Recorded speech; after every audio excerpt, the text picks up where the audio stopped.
દિલ્હી એનસીઆરમાં ધૂળનું વાવાઝોડું 15 ફ્લાઇટને કરવી પડી ડાયવર્ટ. આઈએમડીએ આપ્યું નવું એલર્ટ. દેશભરમાં હવામાનની પેટર્ન બદલાતી જોવા મળી રહી છે, ત્યારે દિલ્હી એનસીઆરમાં શુક્રવારે હવામાનમાં અચાનક બદલાવ જોવા મળ્યો હતો, જેમાં નોઈડા અને ગુરુગ્રામમાં ધૂળની આંધી ફૂંકાઈ હતી અને અમુક વિસ્તારમાં વરસાદ પડ્યો હતો, જેને લઈને 15 વિમાનોને ડાયવર્ટ કરવામાં આવ્યા હતા, જ્યારે અનેક જગ્યાએ ઝાડ ધરાશાયી થયું હોવાનું સામે આવ્યું છે. હવામાન વિભાગે જણાવ્યું હતું કે સમગ્ર દિલ્હી એનસીઆરમાં ધૂળની આંધી, વાવાઝોડું અને ત્યારબાદ હળવાથી મધ્યમ વરસાદ અને વીજળી પડવાની સંભાવના છે. આઈએમડીએ પવનની ગતિ 40 થી 80 કિલોમીટર પ્રતિ કલાક રહેવાની આગાહી કરી છે, જેમાં હરિયાણાના કરનાલ, પાણીપત, ગોહાના, ગણોર, સોનીપત, રોહતક, ખરખોદા, ઝજ્જર, ફારૂખનગર, સોહના, રેવાડી, પલવલ, બાવલ, નૂ, ઔરંગાબાદ, હરિયાણાના હોડલ અને શામલી, કાંધલા, સકોટી, ટાંડા, હસ્તિનાપુર, ચાંદપુર, બડોત,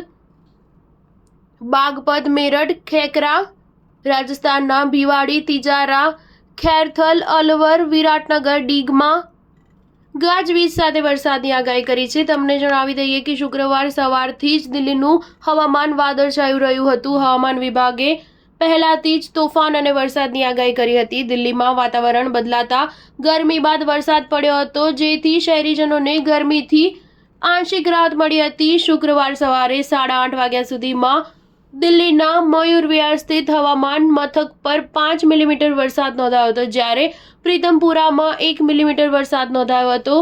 12 એપ્રિલના રોજ ગુજરાત, મધ્યપ્રદેશમાં તાપમાન 40 થી 45 ડિગ્રીની આસપાસ રહ્યું હતું. સ્ટાર ન્યૂઝ 7 હંમેશા સચ્ચાઈની સાથે.